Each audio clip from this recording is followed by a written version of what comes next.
Samsung J4 Plus এই মডেলটিতে problem হয়েছে কি পাওয়ার সুইচটা ভেঙে যাওয়ার জন্য, পাওয়ার সুইচের সাইডে ভেঙে যাওয়ার জন্য পাওয়ার সুইচটা কোনোভাবে ইউজ করা যাচ্ছে না এবং পাওয়ার সুইচের পাতাটাও কেটে গেছে। অতএব অন অফ করা যাচ্ছে না, চার্জ দিলে চার্জ নিচ্ছে কিন্তু অন অফ করা যাচ্ছে না।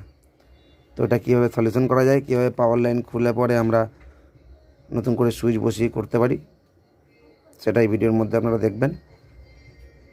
তো চলুন স্টার্ট করি। এটা পাওয়ার সুইচের পাতাটা কেটে গেছে, এর সঙ্গে দুটো তার আমরা বার করে নিই। এবার আমরা দেখছি আমাদের ঠিকমতো কাজ করছে, অন অফ সুইচ। তো ভিডিওটি ভালো লেগে থাকলে সবাই সাবস্ক্রাইব করবেন, আগামী দিনে আরও ভিডিও দিতে চেষ্টা করব।